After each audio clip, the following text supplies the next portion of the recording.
नमस्कार दोस्तों। आज हम हमारे चैनल विश्व घटना पे हमारे हाल ही में हुए 22 अप्रैल 2025 को पहलगाम हमला जो हुआ, एक भयानक और बहुत ही आतंकी संगठन की सोची समझी जो चाल थी और हमारे 26 निर्दोष नागरिकों को मौत के घाट उतार दिया गया। ये जानते हैं पहलगाम से सिंदूर ऑपरेशन तक। इस घटना के बाद देश में क्या प्रतिक्रियाएं हुई। 22 अप्रैल 2025 को जम्मू कश्मीर के पहलगाम स्थित बेसरन घाटी में एक भयानक आतंकी हमला हुआ, जिसमें 26 निर्दोष नागरिकों की जान चली गई और 20 से अधिक घायल हुए। यह घटना हाल के वर्षों में भारत में नागरिकों पर हुआ सबसे घातक हमला माना जा रहा है।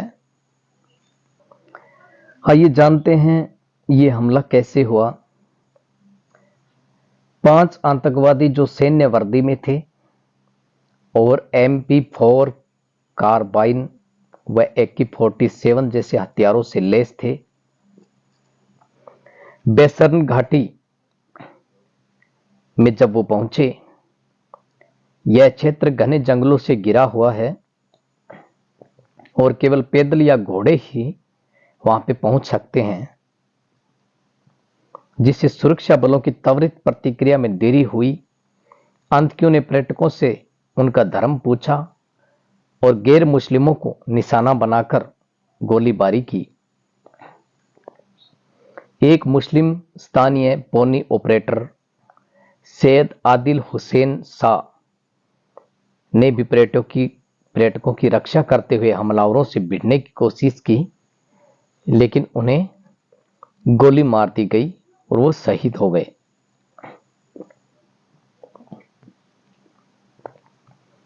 हमले में कई नवविवाहित जोड़े और परिवार शामिल थे। कुछ पर्यटकों ने इस्लामिक कलमा पढ़कर अपनी जान बचाई, जबकि अन्य को उनकी धार्मिक पहचान के कारण मार दिया गया। गुजरात के एक पर्यटक ने जिप लाइन करते समय हमले का वीडियो रिकॉर्ड किया, जिसमें अफरा तफरी और घायल लोगों की चीखें सुनी जा सकती हैं। राष्ट्रीय जांच एजेंसी NIA और जम्मू कश्मीर पुलिस ने जांच शुरू की और 3 आतंकवादियों को पहचान लिया, जिनमें से 2 पाकिस्तान से थे। मुख्य साजिशकर्ता हाशिम मूसा को माना जा रहा है, जो पाकिस्तान की स्पेशल सर्विस ग्रुप का पूर्व कमांडो है और 2023 से भारत में कई आतंकी गतिविधियों में शामिल रहा है। भारत ने इस हमले के जवाब में ऑपरेशन सिंदूर शुरू किया, जिसका उद्देश्य आतंकवादियों के ठिकानों को नष्ट करना था। यह अभियान सीमित दायरे में रखा गया ताकि नागरिकों को नुकसान न पहुंचे। हालांकि पाकिस्तान ने इसके जवाब में ड्रोन और गोलीबारी के माध्यम से भारत के धार्मिक स्थलों को निशाना बनाया, जिससे तनाव और बढ़ गया। अमेरिका, रूस, यूरोपीय संघ ने इस हमले की कड़ी निंदा की। भारतीय प्रधानमंत्री नरेंद्र मोदी ने हमलावरों को न्याय के कटघरे में लाने का संकल्प लिया। भारत ने पाकिस्तान के नागरिकों के वीजा रद्द कर दिए और उन्हें 48 घंटे के भीतर देश छोड़ने का आदेश दिया। इसके साथ ही भारत ने सिंधु जल संधि को भी निलंबित करने का ऐलान किया, जिससे क्षेत्रीय तनाव और बढ़ गया। इस घटना में एक मानवीय पहलू भी है, जिसमें नजाकत अली की बहादुरी का भी बताया। उन्होंने अपनी बहादुरी का परिचय भी दिया। स्थानीय गाइड नजाकत अली ने अपनी जान की परवाह किए बिना 11 पर्यटकों की जान बचाई, जिनमें एक भाजपा नेता की बेटी भी शामिल थी। उन्होंने आतंकवादियों को यह कहकर भ्रमित किया कि वह लड़की उनकी अपनी बेटी है। हालांकि इस प्रयास में उन्होंने अपने चचेरे भाई को भी खो दिया।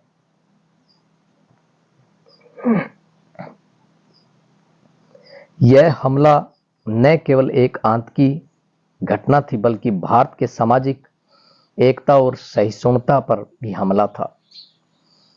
इसने देश को झकझोर कर रख दिया और एक बार फिर आतंकवाद के खिलाफ एकजुट होने की आवश्यकता को रेखांकित किया। बेसरन घाटी, जो पहलगाम से कुछ किलोमीटर ऊपर स्थित है, एक शांत और सुंदर पर्यटन स्थल माना जाता है। अप्रैल के महीने में जब देश भर से लोग घूमने आते हैं, तभी इस क्षेत्र को निशाना बनाया गया। हमलावरों ने सैन्य वर्दी पहनकर पहले तो भ्रम फैलाया और फिर पर्यटकों की धार्मिक पहचान पूछकर चुन चुनकर हत्याएं की। इस मामले की जांच में पाया गया कि इसकी साजिश पाकिस्तान स्थित आतंकी संगठन लश्कर ए हकीकत ने रची थी, जिसे पाकिस्तानी खुफिया एजेंसी ISI का प्रत्यक्ष समर्थन प्राप्त था।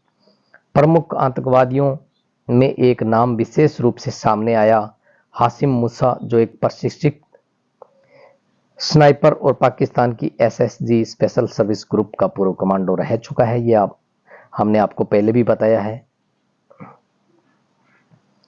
भारत सरकार ने इस हमले के सीधे तौर पर पाकिस्तान प्रायोजित आतंकवाद की संज्ञा दी। प्रधानमंत्री नरेंद्र मोदी की अध्यक्षता में कैबिनेट की आपात बैठक हुई, जिसमें सेना, वायुसेना, नौसेना, रॉ, IB और NSA अजीत डोभाल सहित सभी उच्च अधिकारी मौजूद थे। 3 दिन के भीतर ऑपरेशन की रूपरेखा तैयार हो गई। इस ऑपरेशन का नाम सिंदूर रखा गया। यह शहीद हुए मासूम नागरिकों के बलिदान को श्रद्धांजलि और उनके लहू का प्रतीक था। इसका जो प्रमुख लक्ष्य था, आतंकवादियों के प्रशिक्षण शिविरों को नष्ट करना था। हाशिम मूसा और उसके साथियों को समाप्त करना था। सीमावर्ती क्षेत्रों में घुसपैठ की संभावनाओं को पूरी तरह खत्म करना था। यह एक सीमित समयावधि वाला ऑपरेशन था, 27 अप्रैल से 7 मई।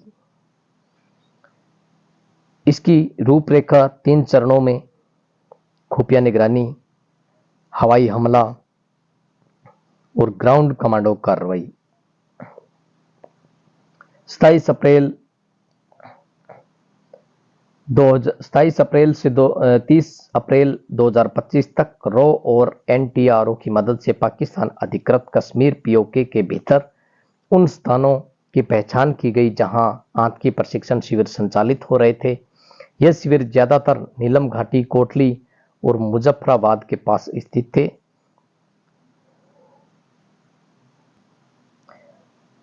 उपग्रह चित्रों, ड्रोन निगरानी और स्थानीय मुखबिरों की सहायता से निम्नलिखित ठिकानों पर उन्हें चिन्हित किया गया, जैसे मीरपुर घाटी लश्कर ए हकीकत का प्रमुख बेस कैंप है।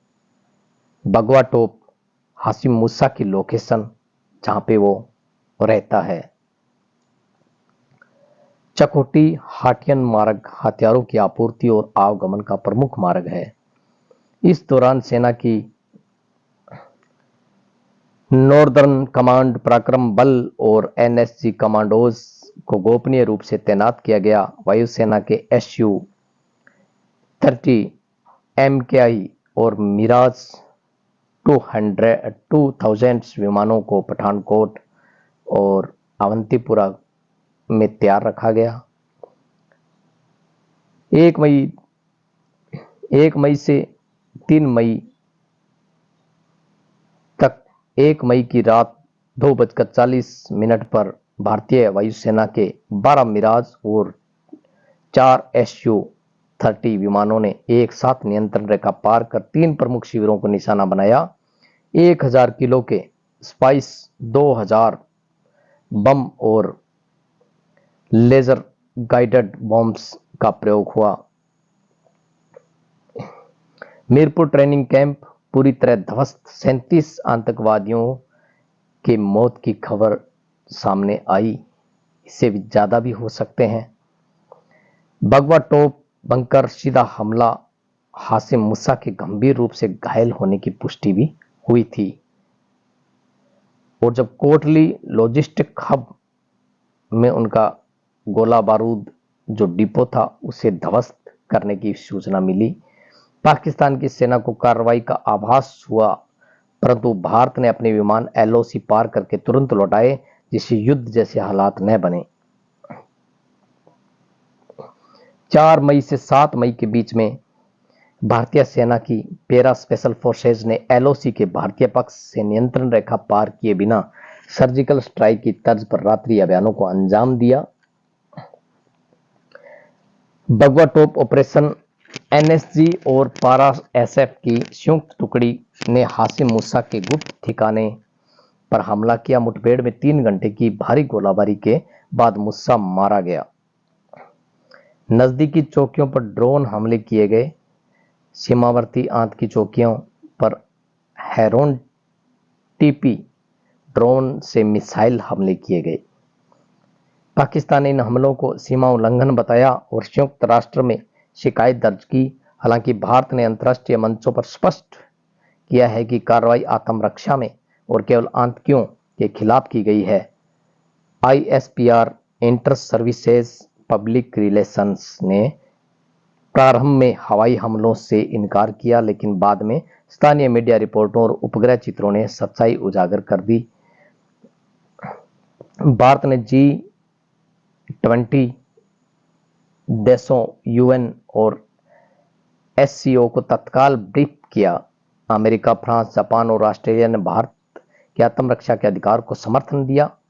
रूस ने भी भारत को भरोसा दिया कि पाकिस्तान को चेतावनी दी जाएगी। देश भर में शहीदों के लिए श्रद्धांजलि कार्यक्रम आयोजित हुए। प्रधानमंत्री नरेंद्र मोदी ने लाल किले से ऑपरेशन सिंदूर को 21वीं सदी का नया सर्जिकल स्ट्राइक मॉडल कहा। विपक्ष ने भी इस कार्रवाई को समर्थन दिया, जिससे राजनीतिक एकता का संदेश गया। हासिम मूसा सहित 63 आतंकवादियों का सफाया लगभग किया गया। पीओके के भीतर आतंकी गतिविधियों में भारी गिरावट। भारत की अंतर्राष्ट्रीय छवि सीमित लेकिन निर्णायक देश के रूप में उभरी। मानवीय दृष्टिकोण से देखें तो नजाकत अली, कश्मीरी गाइड जिसने हमले में 11 लोगों की जान बचाई। कैप्टन निधि शर्मा, भारतीय सेना की पहली महिला अधिकारी जिन्होंने सीमा पार ऑपरेशन की निगरानी की। अजीत डोभाल, रणनीतिक योजना की मुख्यकर्ता। ऑपरेशन सिंदूर केवल एक सैन्य कार्रवाई नहीं बल्कि एक स्पष्ट संदेश था कि भारत अब हर हमले का मुंह तोड़ जवाब देने में सक्षम और इच्छुक है। इसने भारत की रणनीतिक ताकत, खुफिया कुशलता और अंतर्राष्ट्रीय संतुलन की क्षमता को दर्शाया था।